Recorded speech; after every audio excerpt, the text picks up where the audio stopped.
Tahun 1998, Desa Prabu Muli di Jawa Tengah sedang ramai membicarakan pemilihan kepala desa yang akan berlangsung beberapa minggu lagi. Hampir setiap sore, warga berkumpul di gardu ronda atau warung kopi untuk membahas siapa yang paling pantas memimpin desa selama 6 tahun ke depan. Ada 3 nama yang paling sering disebut. Yang pertama adalah Pak Sastro, seorang pengusaha penggilingan padi yang dikenal kaya. Yang kedua adalah Pak Jono, mantan perangkat desa yang sudah lama bekerja di kantor desa.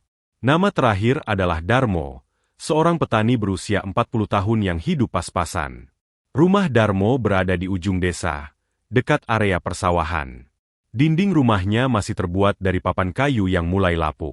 Atap gentengnya bocor di beberapa bagian sehingga setiap hujan turun, istrinya harus menaruh ember di beberapa sudut rumah. Darmo tinggal bersama istrinya, Surti, dan 2 anak mereka. Anak sulung mereka bernama Randy yang baru duduk di bangku SMP, sedangkan adiknya, Rina, masih kelas 4 SD. Setiap pagi Darmo pergi ke sawah sebelum matahari terbit. Namun hasil panennya terus menurun. Musim kemarau yang panjang membuat tanah menjadi kering. Harga pupuk naik, sementara harga gabah justru turun. Keadaan semakin sulit karena beberapa tahun sebelumnya Darmo meminjam uang kepada seorang rentenir untuk biaya pengobatan ayahnya yang sakit. Ayahnya memang sempat sembuh beberapa bulan, tetapi akhirnya meninggal dunia. Utang itu tetap harus dibayar beserta bunganya. Suatu sore, seorang rentenir bernama Mulyono datang ke rumah Darmo. "Aku kasih waktu 2 minggu lagi," kata Mulyono sambil berdiri di halaman. Darmo hanya menundukkan kepala. "Kalau belum bisa bayar, sawahmu aku ambil." Surti yang mendengar pembicaraan itu langsung keluar rumah. "Tolong beri kami waktu lagi, Pak. Aku sudah terlalu banyak memberi waktu." Mulyono pergi begitu saja meninggalkan rumah mereka. Surti menatap suaminya dengan wajah cemas. "Mas, bagaimana ini?" Darmo menggeleng pelan. "Aku juga tidak tahu." Malam itu mereka makan dengan lauk tempe dan sambal. Tidak ada satupun yang banyak bicara. Randy dan Rina sebenarnya mengerti kalau keadaan keluarga mereka sedang sulit. Beberapa hari kemudian, suasana desa semakin ramai. Calon kepala desa mulai memasang spanduk dan mengadakan pertemuan dengan warga.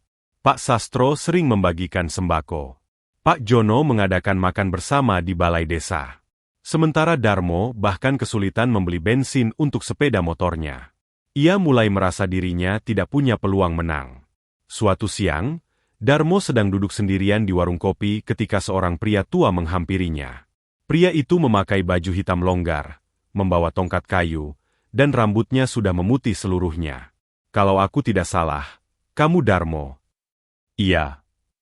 "Kamu ingin jadi kepala desa?" Darmo sedikit heran. "Bapak tahu dari mana?" Pria tua itu tersenyum tipis. "Semua orang di desa ini tahu." Ia lalu duduk di samping Darmo tanpa diminta. "Aku Ki Wiryo."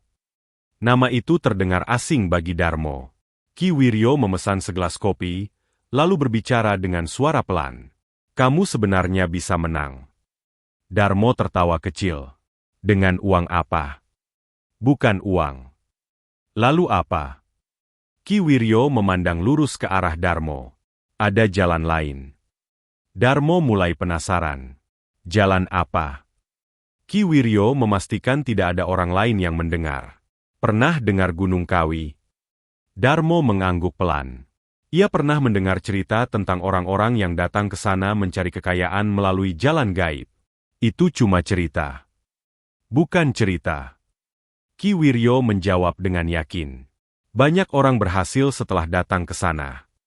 Darmo terdiam. Ki Wiryo melanjutkan. "Kalau kamu benar-benar ingin menang, aku bisa membawamu." "Apa bayarannya?" "Semua ada harganya." Jawaban itu membuat Darmo berpikir cukup lama. Malam harinya, ia tidak bisa tidur. Ia memikirkan ancaman rentenir. Ia memikirkan anak-anaknya yang mulai besar. Ia memikirkan rumah yang hampir roboh. Dan yang paling sering muncul di kepalanya adalah bayangan menjadi kepala desa. Kalau ia menang, gajinya tetap. Orang-orang akan menghormatinya. Utangnya bisa lunas. Hidup keluarganya akan berubah. Keesokan harinya Ki Wiryo datang ke rumah Darmo secara diam-diam. "Apa kau sudah siap?"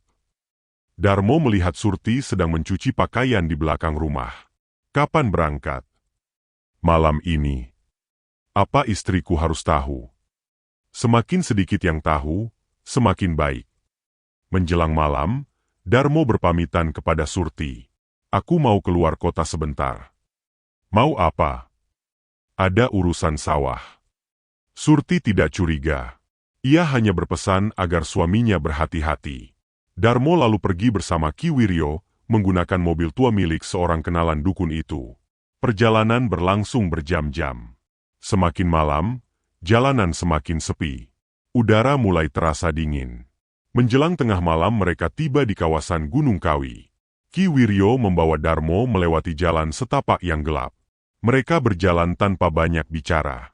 Sesekali terdengar suara burung malam dan serangga dari arah pepohonan.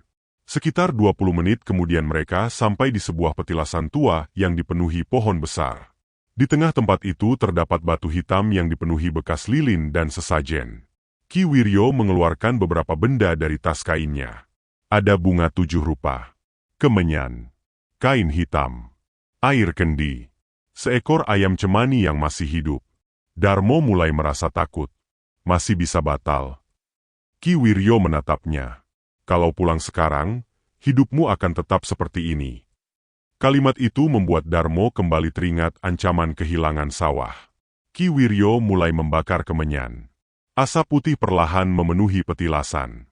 Ia membaca mantra yang tidak dimengerti Darmo. Kemudian ayam cemani disembelih di depan batu hitam. Darahnya ditampung ke dalam mangkuk tanah liat. Ki Wiryo menyuruh Darmo berlutut. "Pegang mangkuk itu." Tangan Darmo gemetar. "Ucapkan apa yang kau inginkan." Dengan suara pelan, Darmo berkata, "Aku ingin menjadi kepala desa." "Apa lagi?" "Aku ingin kaya." "Apa lagi?" "Aku ingin keluargaku hidup berkecukupan." Ki Wiryo kembali membaca mantra. Suasana tiba-tiba berubah sangat sunyi. Tidak ada suara angin. Tidak ada suara serangga. Seolah seluruh hutan berhenti bergerak. Beberapa detik kemudian terdengar langkah kaki dari balik pepohonan. Darmo menoleh. Seorang pria tua berpakaian serba hitam berjalan perlahan mendekati batu petilasan. Wajahnya pucat. Matanya tajam. Namun anehnya, kedua kakinya tidak menyentuh tanah. Tubuh Darmo langsung kaku. Ia ingin lari, tetapi tidak mampu menggerakkan kakinya. Sosok itu berhenti tepat di depan Darmo. "Kau menginginkan kekuasaan." Suaranya berat dan terdengar seperti berasal dari banyak orang sekaligus. "Iya." "Kau menginginkan kekayaan." "Iya." "Semua akan kau dapatkan." Darmo mulai merasa lega. Namun sosok itu melanjutkan ucapannya. Sebagai gantinya. Ia berhenti beberapa saat. "Aku akan mengambil darah dari keluargamu ketika waktunya tiba." Jantung Darmo berdegup sangat cepat. "Haruskah keluargaku? Itulah harga yang harus dibayar." Darmo menoleh kepada Ki Wiryo. Dukun tua itu hanya memberi isyarat agar ia menyetujui. Darmo menggigit bibirnya. Dalam pikirannya, waktu penagihan itu pasti masih sangat lama. Mungkin puluhan tahun lagi. Mungkin nanti ia bisa mencari cara untuk membatalkan perjanjian itu. Akhirnya ia mengangguk pelan. "Aku setuju." Sosok tua itu tersenyum tipis. "Kau tidak boleh mengingkari janji." Setelah mengucapkan kalimat itu, sosok tersebut perlahan menghilang bersama asap hitam yang berputar di sekitar batu petilasan. Ki Wiryo langsung memadamkan api kemenyan. Ritualnya selesai. Mereka segera meninggalkan tempat itu sebelum fajar. Sepanjang perjalanan pulang, Darmo lebih banyak diam. Ia mencoba meyakinkan dirinya bahwa semua yang baru saja terjadi hanyalah awal dari kehidupan yang lebih baik. Sesampainya di rumah, Surti masih tertidur. Darmo membuka pintu perlahan agar tidak membangunkan keluarganya. Saat memasuki ruang tengah, langkahnya tiba-tiba berhenti. Di atas meja kayu yang semalam kosong kini tergeletak sebuah karung kecil berwarna coklat. Dengan tangan gemetar, Darmo membukanya. Matanya langsung membelalak. Karung itu berisi tumpukan uang dalam jumlah yang belum pernah ia lihat seumur hidupnya. Belum sempat ia menghitungnya, dari halaman rumah terdengar suara tawa seorang pria tua. Hi, hi, hi. Darmo berlari membuka pintu. Halaman rumah kosong. Tidak ada siapapun. Hanya angin dingin yang berembus pelan, sementara suara tawa itu perlahan menghilang di tengah gelapnya malam. Beberapa minggu setelah kepulangannya dari Gunung Kawi, kehidupan Darmo berubah dengan sangat cepat.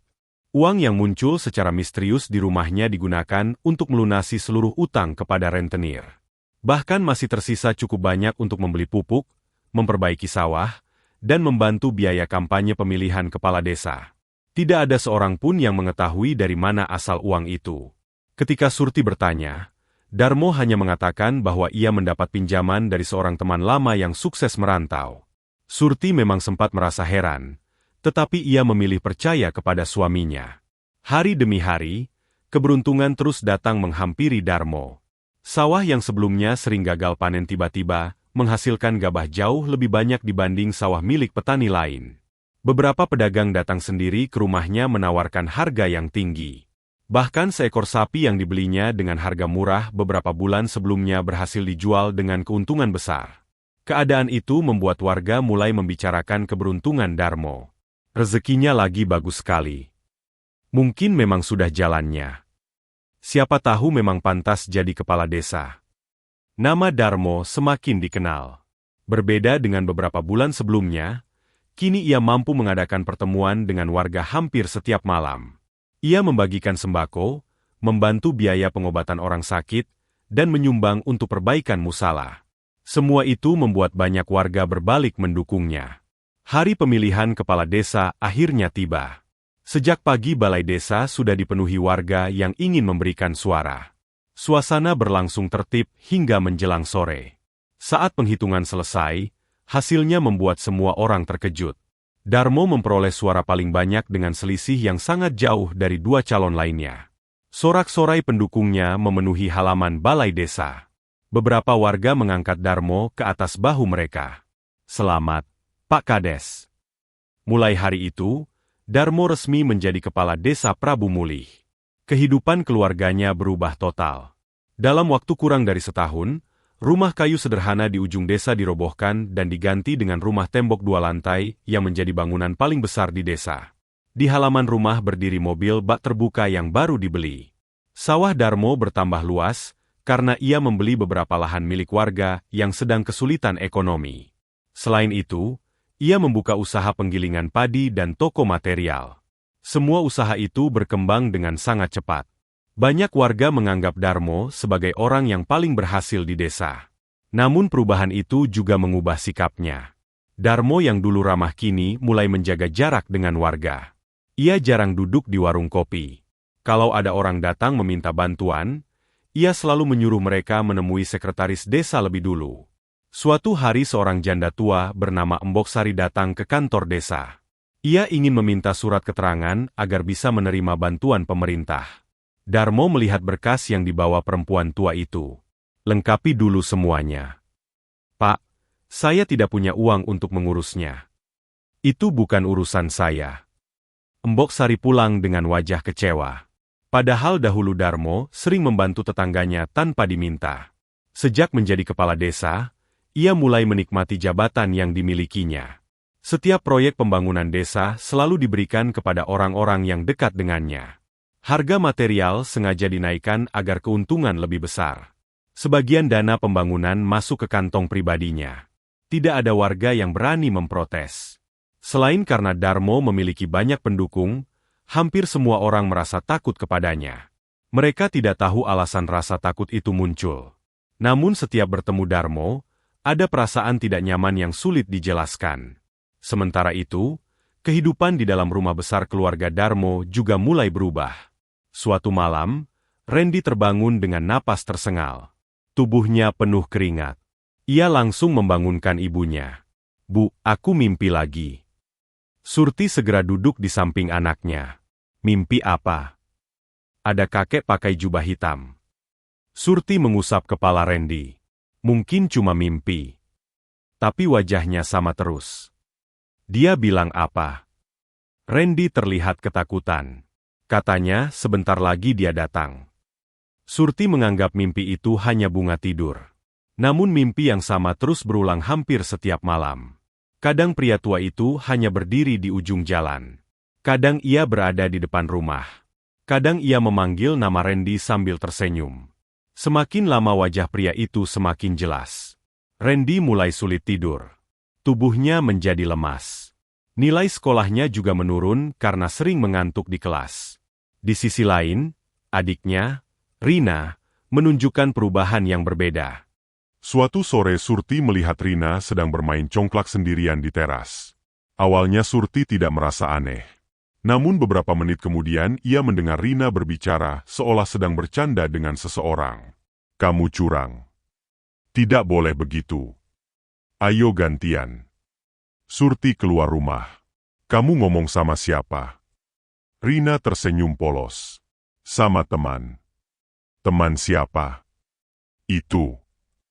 Rina menunjuk kursi kosong di depannya. Surti tidak melihat siapapun. Temannya pulang ya, Bu. Tapi tidak ada orang. Ada kok. Rina tertawa kecil. Namanya Dimas. Surti merinding. Di desa itu memang tidak ada anak bernama Dimas yang seusia Rina. Sejak saat itu Rina sering terlihat berbicara sendiri. Kadang ia tertawa. Kadang berlari mengejar sesuatu yang tidak terlihat. Saat ditanya, jawabannya selalu sama. Aku lagi main sama Dimas. Beberapa hari kemudian kejadian aneh mulai terjadi di sekitar rumah Darmo. Seekor sapi miliknya ditemukan mati di kandang tanpa luka sedikit pun. Dokter hewan yang datang memeriksa tidak menemukan penyebab kematiannya. 2 hari berikutnya, belasan ayam mati mendadak. Kemudian kambing peliharaan mereka juga mengalami hal yang sama. Bau busuk mulai muncul dari arah sumur belakang rumah. Ketika salah seorang pekerja menimba air, warna air terlihat keruh kemerahan. Baunya seperti darah yang sudah lama mengendap. Surti langsung melarang anak-anak menggunakan air sumur itu. Mereka akhirnya mengambil air dari rumah tetangga. Gangguan tidak berhenti sampai di situ. Setiap malam Jumat Kliwon, sekitar pukul 11 malam, terdengar suara gamelan dari arah kebun bambu di belakang rumah. Bunyinya pelan, tetapi jelas. Beberapa tetangga juga mendengarnya. Saat warga mencoba mencari sumber suara itu, tidak ada seorang pun di sana. Kebun bambu hanya dipenuhi angin malam. Suara gamelan langsung berhenti ketika ada orang yang mendekat. Kejadian itu berlangsung selama beberapa minggu. Warga mulai bergosip. Mungkin rumah Pak Kades ada penunggunya. Jangan bicara sembarangan. Tapi memang aneh. Suatu sore datang seorang sesepuh desa bernama Mbah Karto. Usianya hampir 80 tahun. Ia dikenal sebagai orang yang memahami ilmu kejawen sekaligus sering membantu warga jika terjadi gangguan gaib. Mbah Karto meminta bertemu Darmo. Ada yang ingin saya bicarakan. Darmo mempersilakan lelaki tua itu masuk ke ruang tamu. Begitu duduk, Mbah Karto langsung menatap wajah Darmo cukup lama. Kamu menyimpan sesuatu. Darmo berusaha tersenyum. Maksud Mbah? Ada bau perjanjian. Wajah Darmo langsung berubah tegang. Aku tidak mengerti. Mbah Karto menghela napas. Aku tidak tahu dengan siapa kamu membuat janji. Tapi kekuatan itu sudah mulai datang. Darmo berusaha tetap tenang. Mbah terlalu jauh berpikir. Mbah Karto berdiri. Kalau aku salah, anggap saja orang tua sedang mengigau. Tapi kalau aku benar. Ia berhenti sejenak. Bersiaplah. Penagihnya tidak pernah lupa. Setelah mengucapkan kalimat itu, Mbah Karto pergi meninggalkan rumah. Darmo berdiri mematung. Ucapan lelaki tua itu terus terngiang di kepalanya. Malam harinya ia tidak bisa tidur. Sekitar pukul 12 malam, hujan turun cukup deras. Suara petir beberapa kali menggelegar di langit. Surti yang hendak menutup jendela tiba-tiba berteriak. Mas, cepat ke sini. Darmo berlari menuju pintu depan. Di teras rumah terlihat jejak kaki berlumpur. Jejak itu hanya sepasang. Anehnya, tidak terlihat bekas langkah yang datang dari halaman. Seolah-olah pemilik kaki itu muncul begitu saja tepat di depan pintu. Jejak tersebut terus berlanjut memasuki ruang tamu, melewati lorong, lalu berhenti tepat di depan kamar Randy dan Rina. Darmo bersama Surti segera membuka pintu kamar anak-anak mereka. Randy dan Rina masih tertidur lelap. Tidak ada orang lain di dalam ruangan. Ketika Darmo kembali melihat ke lantai, jejak kaki berlumpur itu perlahan mulai mengering, tetapi tidak ada satupun bekas langkah yang keluar dari kamar tersebut. Seolah sesuatu telah masuk ke dalam rumah mereka dan memilih untuk tetap tinggal. Sejak munculnya jejak kaki berlumpur di dalam rumah, suasana keluarga Darmo tidak pernah benar-benar tenang. Surti mulai sering mengajak anak-anak tidur di kamar yang sama, karena merasa ada sesuatu yang mengawasi rumah mereka setiap malam.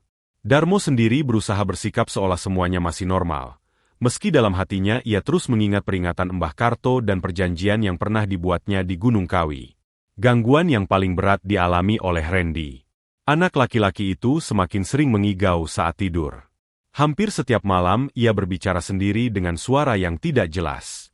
Kadang ia menangis, kadang tertawa pelan, lalu tiba-tiba duduk sambil menatap sudut kamar.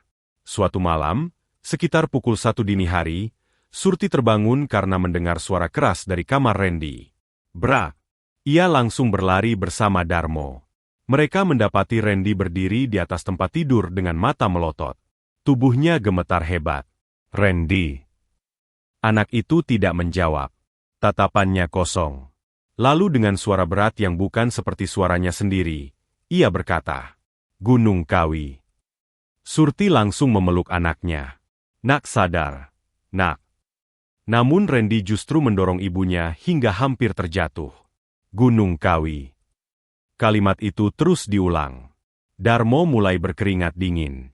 Ia sangat mengenali nama itu. Beberapa tetangga yang mendengar keributan segera datang membantu.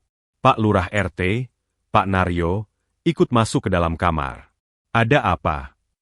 Belum sempat ada yang menjawab, Randy kembali berteriak. "Janji, janji, janji Gunung Kawi." Setelah berteriak beberapa kali, tubuhnya tiba-tiba lemas dan jatuh pingsan. Keesokan paginya, Randy tidak mengingat apapun yang terjadi semalam. Ia hanya merasa kepalanya sangat sakit. Surti mulai panik. Ia meminta Darmo membawa Randy berobat ke puskesmas. Dokter memeriksa kondisi fisik Randy, tetapi tidak menemukan penyakit apapun. Anaknya sehat. "Lalu kenapa seperti itu, Dok?" "Mungkin karena kelelahan atau tekanan pikiran." Jawaban itu tidak membuat Surti tenang. Seminggu berikutnya kejadian serupa kembali terulang. Bedanya, kali ini Randy berbicara lebih banyak. Mereka datang. Mereka mau masuk. Penunggu Gunung Kawi sudah menunggu. Setiap kali mendengar kalimat itu, wajah Darmo semakin pucat. Ia mulai sadar bahwa kutukan yang dulu dianggapnya masih sangat jauh ternyata telah benar-benar datang. 2 hari kemudian, seorang tamu datang ke rumahnya. Orang itu adalah Ki Wiryo. Penampilannya tidak banyak berubah sejak terakhir kali mereka bertemu bertahun-tahun lalu. Ia tetap mengenakan pakaian hitam dan membawa tongkat kayu. Melihat kedatangannya, Darmo langsung mengajak Ki Wiryo masuk ke ruang belakang agar tidak dilihat warga. "Ada apa datang ke sini?" Ki Wiryo memandang wajah Darmo dengan serius. "Aku hanya menyampaikan pesan." "Pesan siapa?" "Orang yang dulu memberimu semua ini." Jantung Darmo langsung berdegup lebih cepat. "Apa maksudmu?" "Sudah waktunya membayar." Darmo langsung berdiri. "Aku tidak mau." Ki Wiryo menggeleng pelan. "Bukan soal mau atau tidak. Aku tidak akan menyerahkan keluargaku. Itu bukan keputusanmu lagi." Darmo mengepalkan kedua tangannya. "Aku akan mencari cara lain." Ki Wiryo menghela napas panjang. "Dari awal aku sudah mengingatkan. Tidak ada jalan untuk menghindar. Lalu kenapa dulu kau membawaku ke sana? Kau sendiri yang memilih." Suasana menjadi hening. Sebelum pergi, Ki Wiryo berkata pelan, "Kalau penagih sudah mulai datang, tidak ada manusia yang bisa menghentikannya." Kalimat itu terus menghantui pikiran Darmo. Ia mulai mencari berbagai dukun di desa lain untuk meminta bantuan. Ada yang mengatakan perjanjiannya terlalu kuat. Ada yang menolak terlibat. Ada pula yang langsung menutup pintu ketika mendengar nama Gunung Kawi. Tidak ada seorang pun yang bersedia membantu. Sementara itu, keadaan Rina justru terlihat membaik. Ia kembali ceria seperti biasa. Hal itu membuat Surti sedikit lega. Namun rasa lega itu hanya bertahan beberapa hari. Pada suatu sore, Rina sedang bermain di halaman bersama boneka kesayangannya. Surti sedang memasak di dapur. Randy belajar di ruang tamu. Darmo masih berada di kantor desa. Sekitar setengah jam kemudian, Surti keluar membawa segelas susu untuk putrinya. Rina. Tidak ada jawaban. Boneka Rina tergeletak di atas tanah. Tetapi anak itu sudah tidak ada. Surti langsung mencari ke seluruh halaman. Ia memanggil nama putrinya berkali-kali. Tetap tidak ada jawaban. Randy ikut mencari ke rumah tetangga. Semua orang mengatakan tidak melihat Rina pergi kemanapun. Menjelang malam, Darmo pulang dan mendapati rumahnya dipenuhi warga. Ada apa? Surti langsung menangis. Rina hilang, Mas. Darmo merasa tubuhnya lemas. Malam itu seluruh warga desa Prabu Mulih ikut melakukan pencarian. Sebagian membawa senter. Sebagian lagi menyusuri sawah, kebun, sungai, dan jalan menuju hutan kecil di pinggir desa. Nama Rina terus dipanggil. Namun tidak ada suara balasan. Pencarian berlangsung hingga menjelang subuh. Hasilnya tetap nihil. Keesokan paginya jumlah warga yang membantu semakin banyak. Mbah Karto juga ikut menyusuri beberapa tempat yang dianggap angker. Saat melewati jalan menuju pohon beringin tua yang sudah puluhan tahun berdiri di pinggir desa, langkah Mbah Karto tiba-tiba berhenti. Ia menunduk melihat tanah. Di sana terdapat jejak kaki kecil. Mari ke sini. Beberapa warga segera mendekat. Jejak itu mengarah ke belakang pohon beringin yang batangnya sangat besar. Ketika salah seorang warga memutari pohon tersebut, ia langsung berteriak keras. Ya Allah! Semua orang berlari mendekat. Tubuh kecil Rina terbaring di bawah akar beringin. Boneka kesayangannya berada di sampingnya. Wajah Rina terlihat pucat. Matanya terbuka. Tidak ada luka besar di tubuhnya. Namun kedua telapak tangannya dipenuhi bercak hitam seperti bekas terbakar. Surti yang datang beberapa menit kemudian langsung memeluk tubuh putrinya sambil menangis histeris. Randy berdiri membeku. Ia tidak sanggup melihat keadaan adiknya. Sementara Darmo hanya menatap tanpa mampu berkata-kata. Di dalam hatinya, ia tahu persis bahwa kematian itu bukan kecelakaan. Itu adalah awal dari harga yang harus dibayar. Jenazah Rina dibawa pulang ke rumah. Sepanjang hari warga berdatangan untuk menyampaikan bela sungkawa. Malam harinya, Surti duduk sendirian di kamar Rina. Ia memandangi pakaian, buku sekolah, dan mainan anaknya. Ketika Darmo masuk ke kamar, Surti langsung bertanya, Mas, apa? Kamu menyembunyikan sesuatu dariku? Darmo terdiam. Aku merasa semua ini bukan kebetulan. Tidak usah berpikir macam-macam. Surti berdiri. Sejak kamu jadi kepala desa, hidup kita memang kaya. Tapi rumah ini tidak pernah tenang. Randy berubah. Rina sering bicara sendiri. Hewan mati. Suara gamelan. Jejak kaki. Sekarang anak kita meninggal. Air mata Surti mengalir deras. Katakan yang sebenarnya. Darmo masih diam. Surti mengguncang bahu suaminya. Apa semua ini ada hubungannya dengan kamu? Pertanyaan itu membuat Darmo tidak mampu lagi menyembunyikan kenyataan. Dengan suara pelan, ia mulai menceritakan semuanya. Tentang utang. Tentang Ki Wiryo. Tentang perjalanan ke Gunung Kawi. Tentang ritual tengah malam. Tentang sosok gaib yang memberinya kekayaan. Dan tentang syarat yang harus dibayar dengan darah keturunannya. Semakin lama mendengar pengakuan itu, wajah Surti semakin pucat. Ia mundur beberapa langkah. Kamu menjual anak-anak kita. Tidak. Aku hanya ingin hidup kita berubah. Dengan mengorbankan keluarga sendiri. Aku pikir masih bisa dibatalkan. Surti menangis semakin keras. Rina mati karena dosamu. Darmo tidak sanggup menjawab. Ia hanya menundukkan kepala. Malam itu Surti mengunci diri di kamar bersama Randy. Ia tidak mau lagi tidur satu ruangan dengan suaminya. Sejak hari itu, Hubungan mereka berubah. Tidak ada lagi percakapan hangat. Tidak ada lagi makan bersama. Rasa percaya yang selama ini dimiliki Surti kepada Darmo telah hancur. Keesokan harinya, seluruh warga menghadiri pemakaman Rina. Langit mendung sejak pagi. Prosesi berjalan dengan penuh kesedihan. Ketika jenazah mulai diturunkan ke liang lahat, Darmo berdiri paling belakang sambil menatap tanah yang perlahan menutupi peti anaknya. Tiba-tiba telinganya mendengar suara yang sangat dikenalnya. Suara itu tidak berasal dari warga. Tidak juga dari arah makam. Suara berat itu terdengar sangat dekat, seolah berbisik tepat di samping telinganya. Satu telah kuambil, masih ada yang lain. Darmo langsung menoleh ke kanan dan ke kiri. Tidak ada siapapun. Warga tetap berdiri khusyuk mengirimkan doa. Hanya Darmo seorang yang mendengar bisikan itu. Tubuhnya bergetar hebat.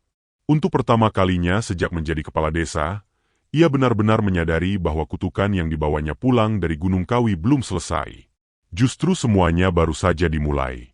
Sejak pemakaman Rina, rumah keluarga Darmo berubah menjadi tempat yang dipenuhi kesunyian. Surti tidak lagi berbicara kepada suaminya kecuali jika benar-benar perlu. Randy juga mulai menjauh. Ia lebih sering menghabiskan waktu di rumah pamannya daripada berada di rumah yang kini terasa menakutkan baginya. Sementara itu, jabatan sebagai kepala desa tidak lagi membuat Darmo merasa bangga. Setiap malam ia selalu terbangun karena mendengar bisikan yang sama. Masih ada yang lain. Kalimat itu terus terngiang di telinganya. Ia sadar korban berikutnya bisa saja adalah Randy atau bahkan Surti. Karena tidak memiliki pilihan lain, Darmo memutuskan menemui Ki Wiryo sekali lagi. Pagi-pagi buta ia berangkat seorang diri menuju rumah dukun tua itu yang berada di sebuah desa terpencil di lereng perbukitan. Rumah Ki Wiryo terlihat semakin tua. Halamannya dipenuhi pohon pisang dan bambu.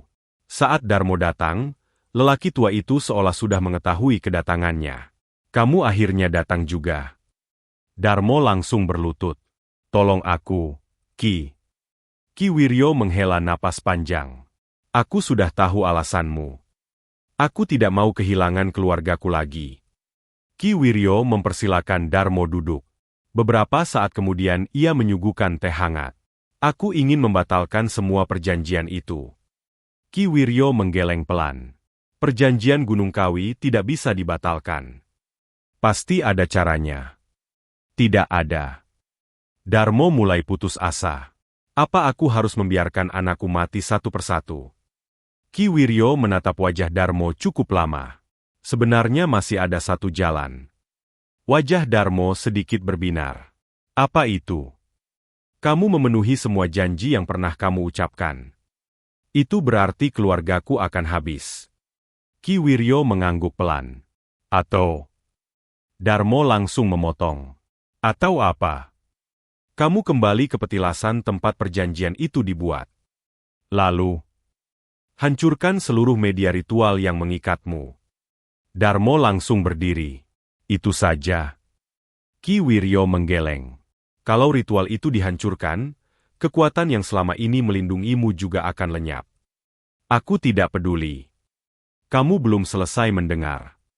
Ki Wiryo berbicara dengan suara yang lebih pelan. "Semua kekayaan yang berasal dari perjanjian itu juga akan hilang." Darmo mulai terdiam. "Bukan hanya itu. Kamu juga harus mempertanggungjawabkan semua dosa yang sudah dilakukan." Ucapan itu membuat Darmo kembali berpikir. Kalau seluruh hartanya hilang, ia akan kembali miskin. Sawah, rumah, usaha, semuanya mungkin akan lenyap. Ia tidak sanggup membayangkan hidup kembali seperti dulu. Ki Wiryo memahami isi pikiran Darmo. "Ambisi masih menguasaimu." Darmo tidak menjawab. Ia pulang dengan kepala penuh kebingungan. Sepanjang perjalanan, ia terus memikirkan cara lain agar keluarganya selamat tanpa kehilangan semua yang dimilikinya. Beberapa hari kemudian, sebuah ide yang sangat kejam muncul di dalam pikirannya. Kalau penunggu Gunung Kawi hanya meminta tumbal, mungkin korban itu tidak harus berasal dari keluarganya. Mungkin ada cara untuk mengganti tumbal. Pikiran itu semakin kuat hingga akhirnya mengalahkan rasa bersalah yang masih tersisa. Diam-diam Darmo kembali mempelajari buku-buku tua peninggalan Ki Wiryo yang dulu pernah diberikan kepadanya.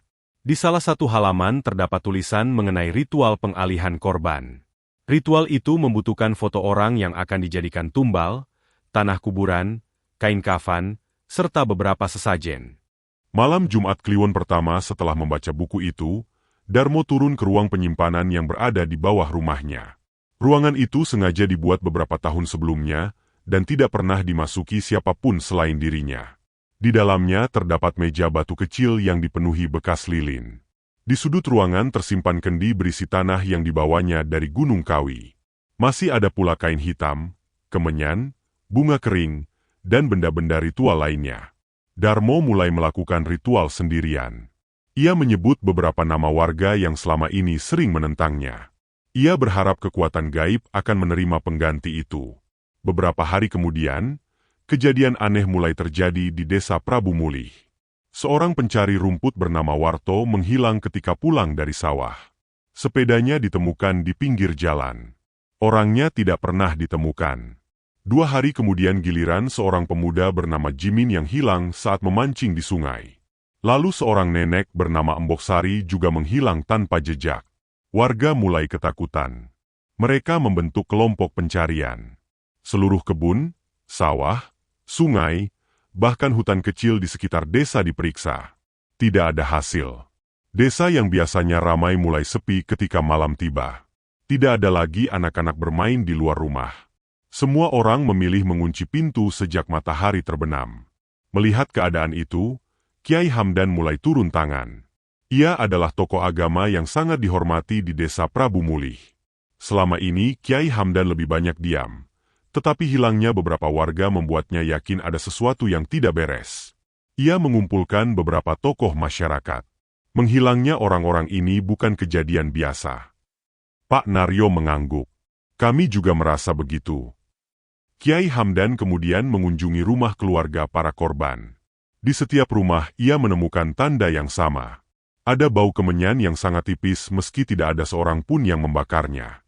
Temuan itu membuat Kiai Hamdan semakin yakin bahwa semua ini berkaitan dengan ilmu hitam. Ia mulai mencari asal gangguan tersebut. Saat mengelilingi desa, Kiai Hamdan berhenti cukup lama di depan rumah Darmo. Tatapannya langsung tertuju pada halaman belakang. Ada sesuatu di bawah rumah ini. Ucapan itu membuat beberapa warga saling berpandangan. Malam harinya, bersama sejumlah warga, Kiai Hamdan mendatangi rumah Darmo. Saat itu Darmo sedang tidak berada di rumah karena pergi keluar desa. Surti yang membuka pintu terlihat bingung. Ada apa, Kiai? Kami hanya ingin memeriksa rumah ini. Surti tidak menolak. Ia sendiri sudah tidak mempercayai suaminya sejak pengakuan tentang pesugihan. Pemeriksaan dimulai dari seluruh ruangan rumah. Tidak ada yang mencurigakan. Namun ketika sampai di gudang belakang, Kiai Hamdan memperhatikan sebuah lemari besar yang menempel di dinding. Tolong geser lemari ini. Beberapa warga mendorong lemari tersebut. Di baliknya terdapat pintu kayu kecil yang selama ini tersembunyi.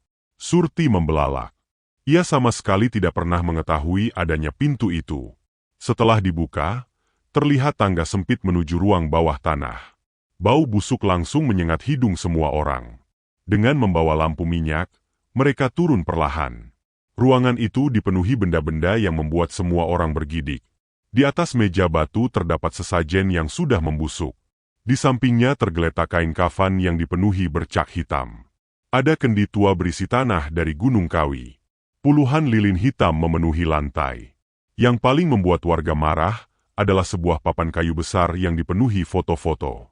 Di sana terdapat foto Randy, foto Surti, foto Rina yang sudah meninggal.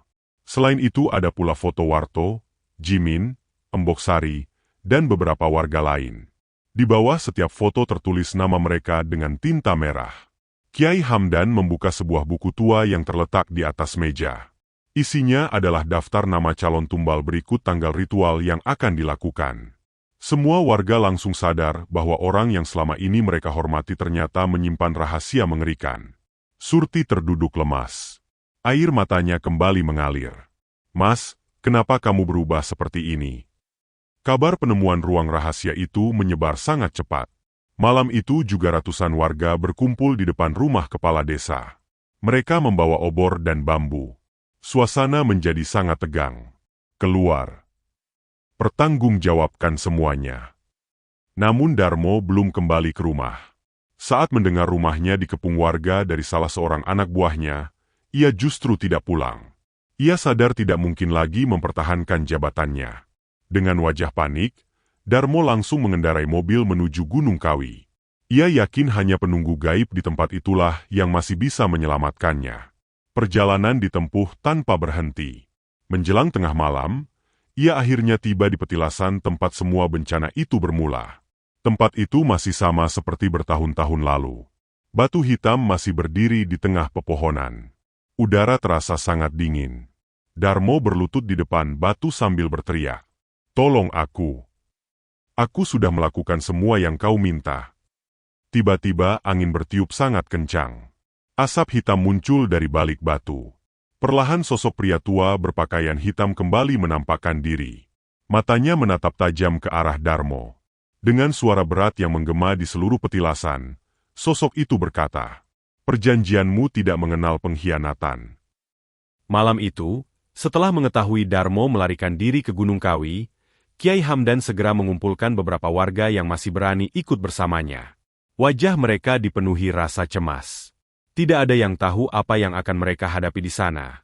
Tetapi semuanya sepakat bahwa kutukan itu harus dihentikan sebelum memakan korban berikutnya. Surti memaksa ikut dalam rombongan. "Aku harus melihat semuanya selesai." Kiai Hamdan sempat melarang. "Perjalanan ini berbahaya." Surti menggeleng.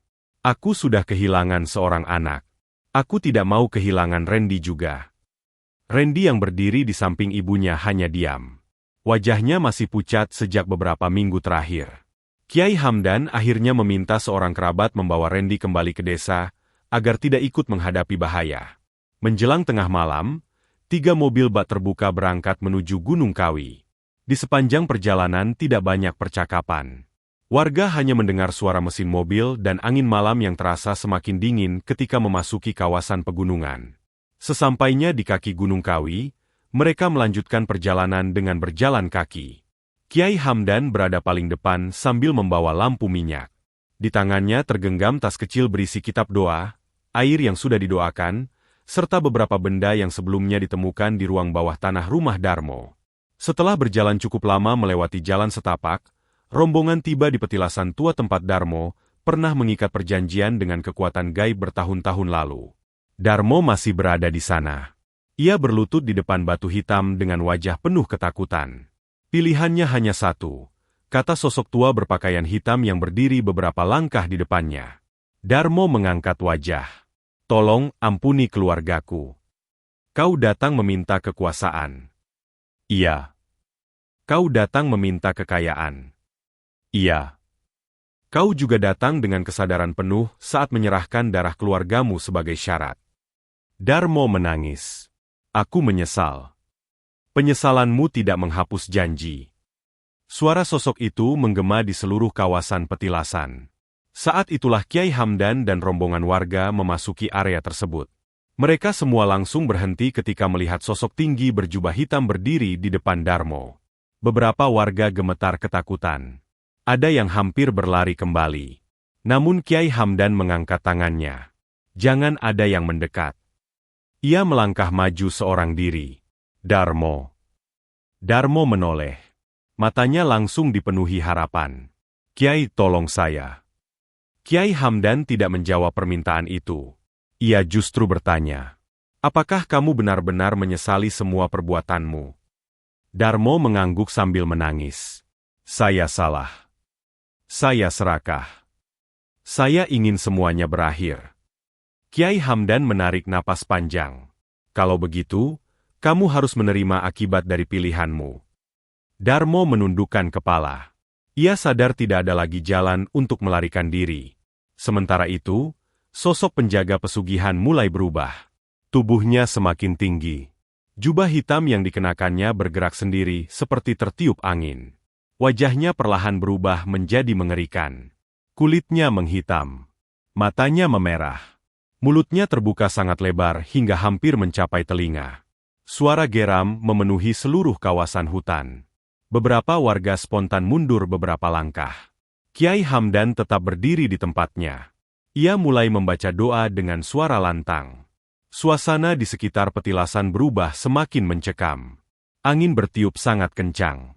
Pepohonan bergoyang keras. Daun-daun berputar memenuhi udara. Sosok gaib itu mengangkat kedua tangannya. Dari dalam tanah muncul asap hitam yang mengelilingi batu petilasan. Kiai Hamdan membuka tas yang dibawanya. Ia mengeluarkan kendi berisi tanah Gunung Kawi yang sebelumnya ditemukan di rumah Darmo. Darmo. Iya, Kiai.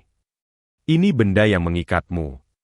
Kiai Hamdan melempar kendi itu ke atas batu hitam. Kendi pecah seketika. Tanah yang berada di dalamnya berserakan. Seketika sosok gaib mengeluarkan raungan keras.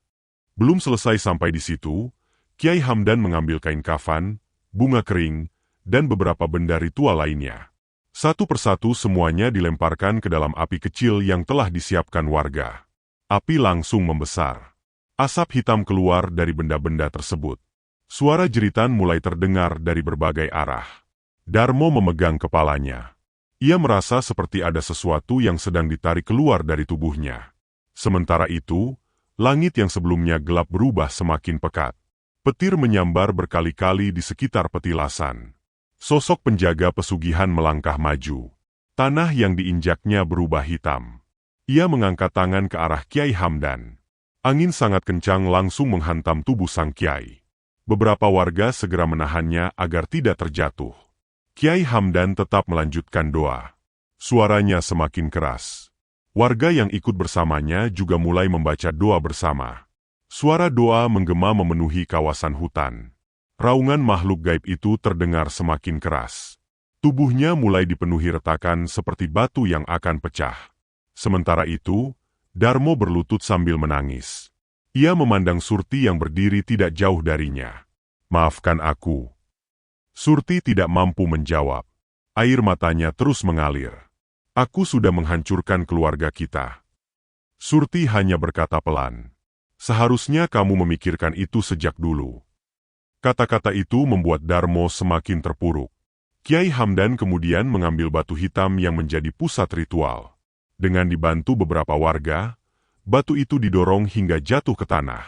Saat batu tersebut pecah menjadi dua bagian, suara ledakan keras mengguncang seluruh kawasan. Brak! Tanah langsung bergetar hebat. Pepohonan bergoyang semakin keras. Retakan besar mulai muncul di sekitar petilasan. Warga panik. "Kiai!" Tanahnya retak. Kiai Hamdan segera berteriak. Semua mundur. Seluruh warga berlari menjauh.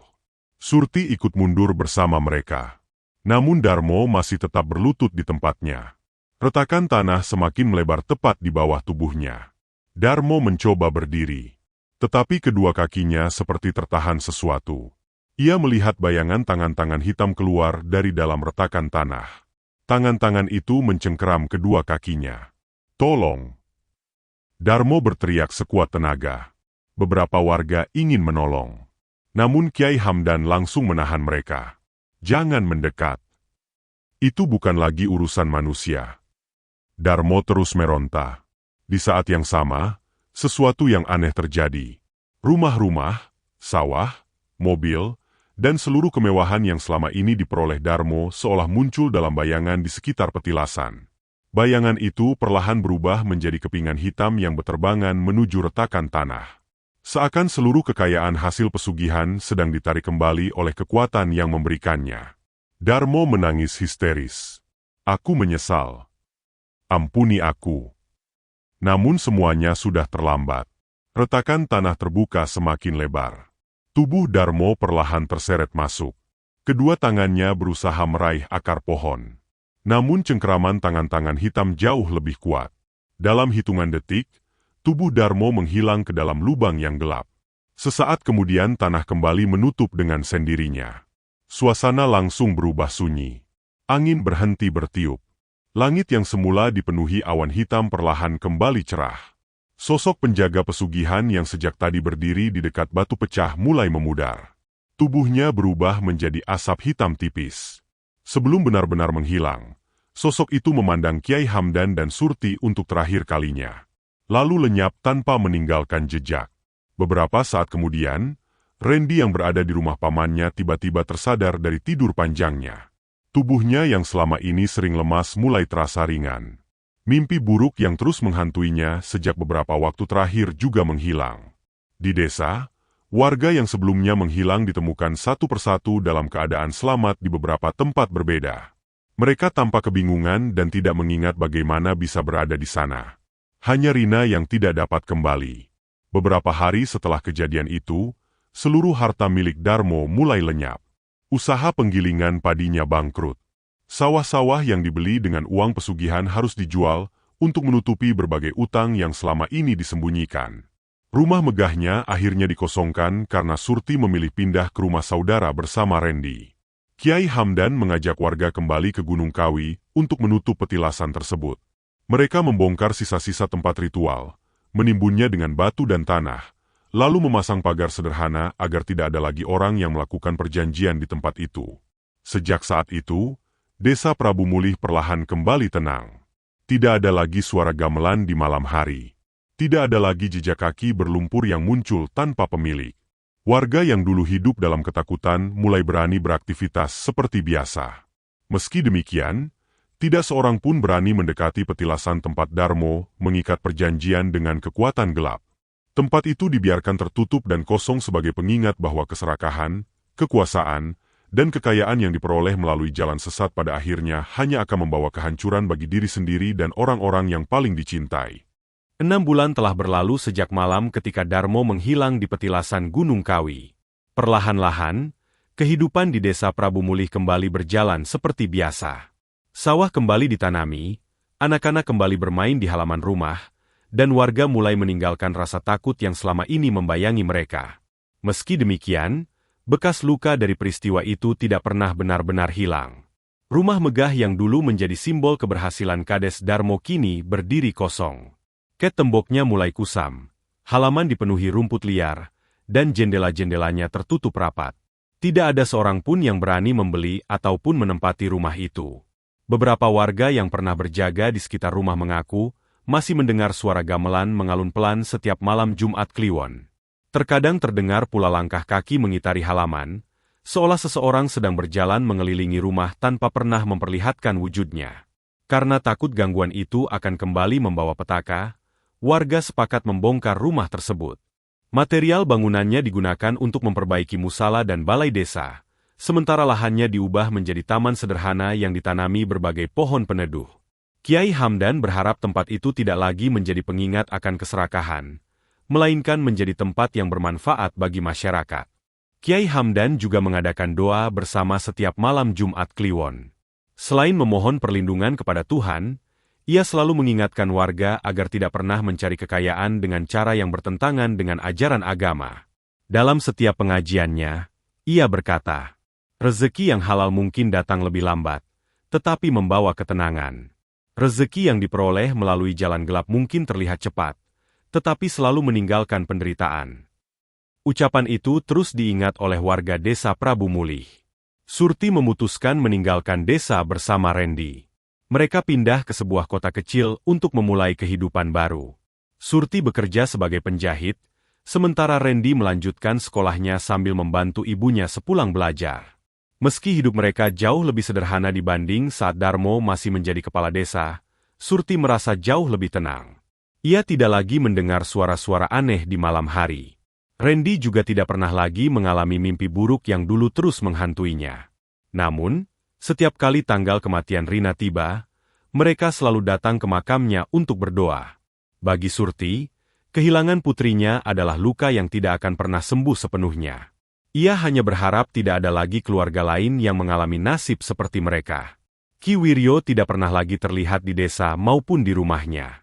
Ketika beberapa warga mencoba mencarinya, rumah dukun tua itu sudah kosong dan dipenuhi semak belukar. Tidak ada seorang pun yang mengetahui kemana ia pergi. Sebagian orang percaya ia meninggalkan daerah itu, sementara yang lain meyakini bahwa ia telah menerima balasan atas perbuatannya sendiri. Adapun petilasan di Gunung Kawi tempat Darmo mengikat perjanjian telah ditutup rapat oleh warga bersama tokoh masyarakat setempat. Jalan menuju lokasi itu ditimbun batu dan diberi pagar bambu, agar tidak ada lagi orang yang datang untuk melakukan ritual serupa. Walaupun demikian, beberapa penduduk sekitar Gunung Kawi masih mengaku sesekali melihat bayangan seorang pria berpakaian hitam berdiri di antara pepohonan saat malam tiba. Bayangan itu hanya muncul sebentar, lalu menghilang tanpa meninggalkan jejak. Tidak ada seorang pun yang berani memastikan siapa sosok tersebut. Kisah Kades Darmo kemudian menjadi cerita yang diwariskan dari satu generasi ke generasi berikutnya. Orang tua menceritakannya kepada anak-anak mereka bukan untuk menakut-nakuti, melainkan sebagai pengingat bahwa ambisi yang tidak dikendalikan dapat menghancurkan keluarga sendiri. Semua kekayaan yang pernah dimiliki Darmo akhirnya lenyap. Jabatan yang begitu ia banggakan juga berakhir dengan kehinaan. Pada akhirnya, tidak ada satupun yang berhasil ia bawa selain penyesalan yang datang ketika semuanya sudah terlambat. Hikmah yang dapat diambil keserakahan dapat membuat seseorang kehilangan akal sehat hingga tega mengorbankan orang-orang yang paling dicintainya. Kekayaan yang diperoleh melalui jalan yang salah tidak akan pernah membawa kebahagiaan ataupun ketenangan hidup. Jabatan dan kekuasaan adalah amanah yang harus digunakan untuk melayani masyarakat, bukan untuk memenuhi ambisi pribadi. Sekuat apapun seseorang menyembunyikan kejahatan, pada waktunya kebenaran akan menemukan jalannya untuk terungkap. Setiap keputusan memiliki konsekuensi. Jalan pintas yang terlihat menguntungkan seringkali menyimpan harga yang jauh lebih mahal daripada yang mampu dibayar oleh manusia. Rezeki yang halal mungkin membutuhkan kesabaran, tetapi akan membawa keberkahan, sedangkan rezeki yang diperoleh melalui perjanjian dengan kejahatan hanya akan berakhir dengan penyesalan.